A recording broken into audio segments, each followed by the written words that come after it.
ദൈവത്തെ ഭയപ്പെടുവാൻ ഗുരു പഠിപ്പിച്ചില്ല.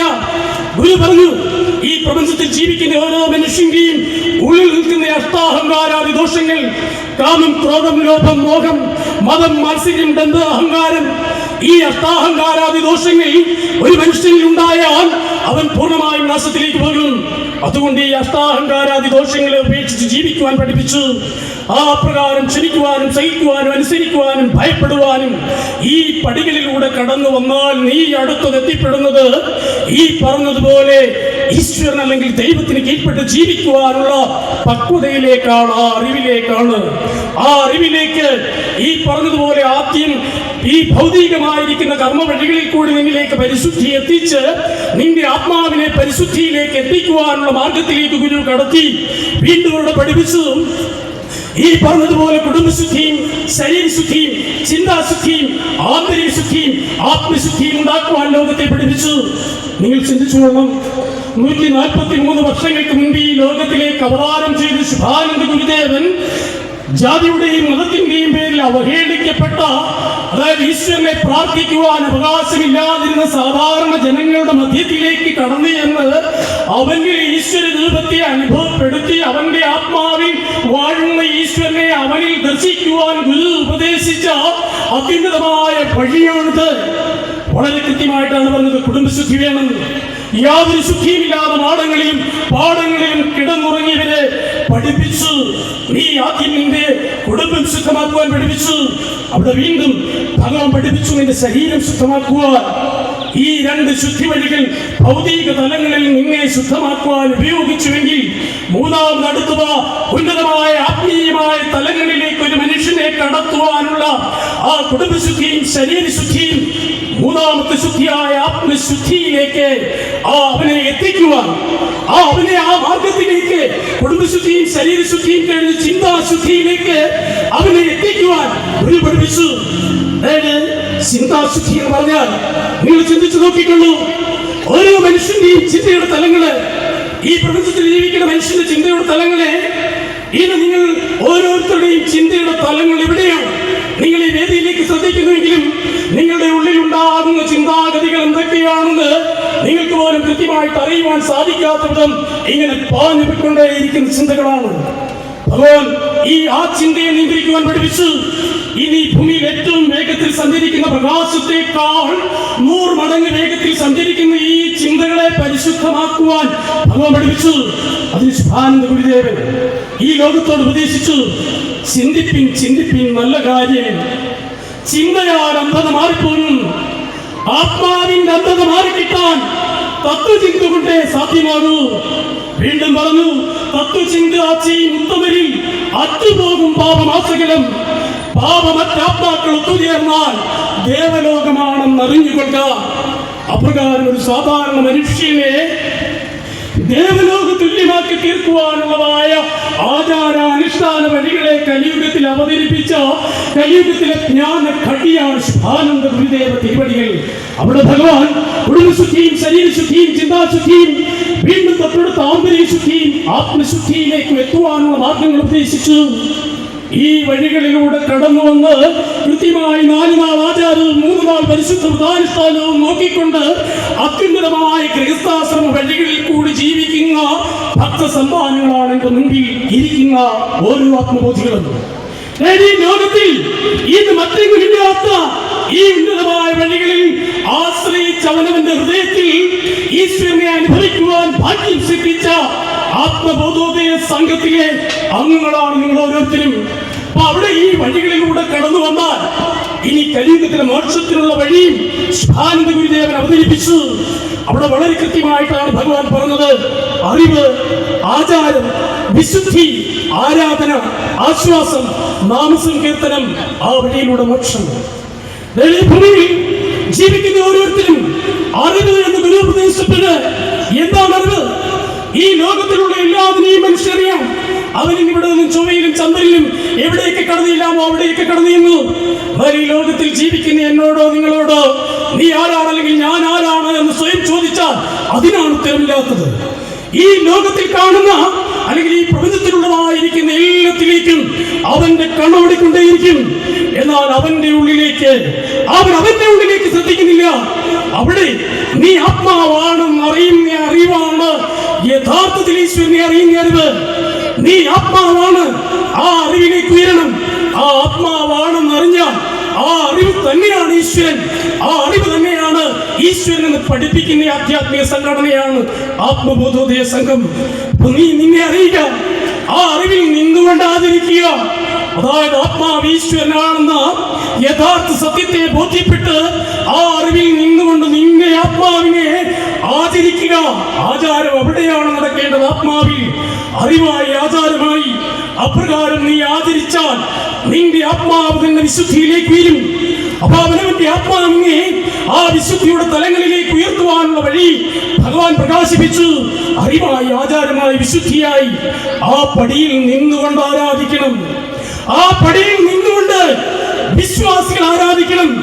അവിടെ ആരെയും ആരാധിക്കാം.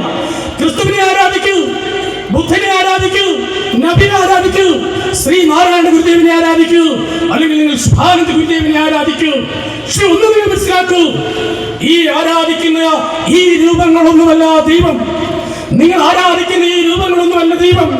അതായത് നിങ്ങൾ ഈ കാണുന്ന ഈ പ്രപഞ്ചത്തിൽ ഈ കാണുന്ന രൂപങ്ങളൊന്നുമല്ല ദൈവം.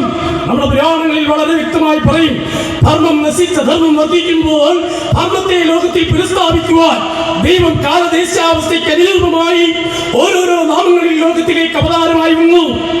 ഒരു കാലത്ത് ധർമ്മം നശിച്ചപ്പോൾ ഭഗവാൻ ക്രിസ്തുവായി വന്നു. വീണ്ടും ഭഗവാൻ കൃഷ്ണനായി വന്നു, ഭഗവാൻ ബുദ്ധനായി വന്നു, ഭഗവാൻ നബിയായി വന്നു. ആ കാലയളവിൽ ഉണ്ടായിരുന്ന ക്രിസ്തുവിനെ കണ്ടവർ ക്രിസ്തുവിനെ ആരാധിച്ചു. അവിടെ പ്രത്യേകം ഒരു വിഭാഗം സൃഷ്ടിച്ചു. വീണ്ടും കൃഷ്ണനെ കണ്ടവരെല്ലാം കൂടെ ദൈവത്തെ ആരാധിച്ചു. ആ രൂപത്തെ മാത്രം കണ്ട് ആരാധിച്ചു. നബിയെ കണ്ടവർ നബിയുടെ രൂപത്തെ ആരാധിച്ചു. അല്ലെങ്കിൽ വീണ്ടും അവിടെ ഇങ്ങോട്ട് വന്ന ഓരോരോ അവതാരങ്ങളെ കണ്ടവര് ആ അവതാര രൂപത്തെ മാത്രം കണ്ട് ആരാധിച്ചു. എന്നാൽ കലിയുഗത്തിൽ ശുഭാനന്ദ ഗുരുദേവൻ ലോകത്തെ പഠിപ്പിച്ചു, നിങ്ങൾ എന്നെ ശരീരമായി കണ്ട് ആരാധിച്ചാൽ, ഞാൻ ഈ ശരീരം ഉപേക്ഷിച്ചാൽ നിങ്ങൾക്ക് ദൈവമില്ലാതെയാകും. എനിക്ക് ഈ ശരീരമാറ്റം എന്ന് പറയുന്നത്, അതായത് ഗുരുവിന് ശരീരമാറ്റം എന്ന് പറയുന്നത് ഒരു വാഹനത്തിൽ നിന്ന് ഇറങ്ങി മറ്റൊരു വാഹനത്തിലേക്ക് പ്രവേശിക്കുന്നത് പോലെയും, ഒരു മുറിയിൽ നിന്നിറങ്ങി മറ്റൊരു മുറിയിലേക്ക് പ്രവേശിക്കുന്നത് പോലെയും, അല്ലെങ്കിൽ ഒരു ജീർണിച്ച വസ്ത്രം മാറി പുതിയൊരു വസ്ത്രം ധരിക്കുന്നത് പോലെയുള്ളൂ. ഗുരുവിന് സാധിക്കും. പക്ഷേ ഇതിനെ തിരിച്ചറിയുന്നതിനുള്ള അറിവിലേക്ക് ശിഷ്യൻ ഉയർന്നു വരണം.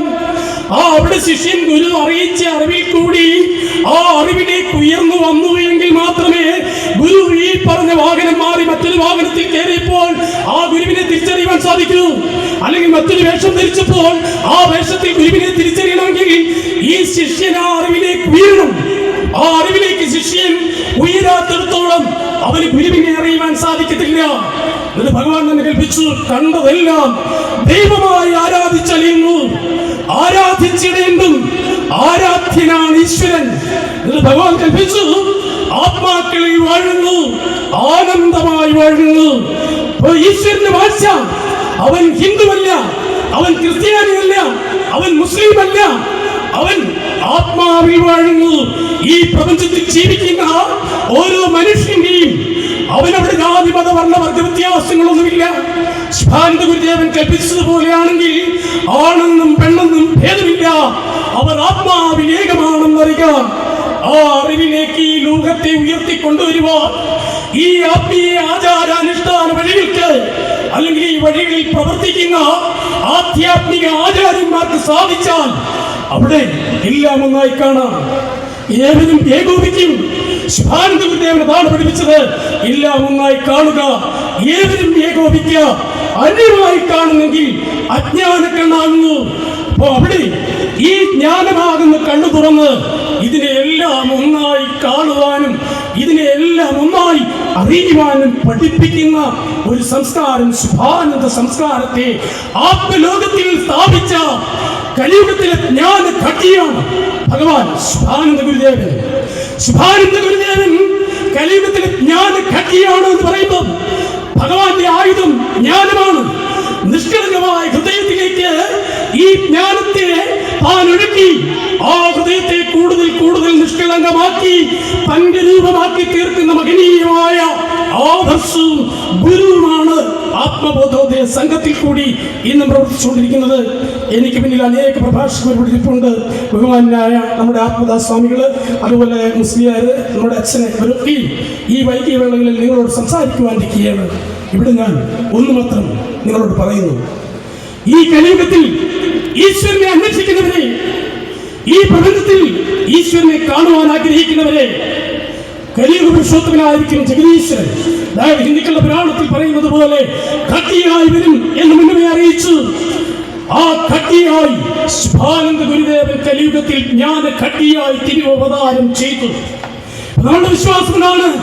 ഭഗവാൻ ഒരു വെള്ളക്കുതിരപ്പുറത്ത് ഒരു വാളുമായി എത്തി അജ്ഞാന ലോകത്തെ സംഹരിക്കും, അല്ലെങ്കിൽ അജ്ഞാനികളെ സംഹരിക്കും എന്ന് ധരിക്കുന്ന വിശ്വാസികളോട് ശുഭാനന്ദ ഗുരുദേവൻ അറിയിച്ചു, ഞാൻ ഈ ലോകത്തിലേക്ക് അവതാരം ചെയ്തത് ഒരു അജ്ഞാനിയെ സംഹരിക്കുവാനല്ല, അവനിലുള്ള അജ്ഞാനത്തെ, അവനിലുള്ള അറിവുകളെ അതിനെ സംഹരിക്കുവാനാണ്.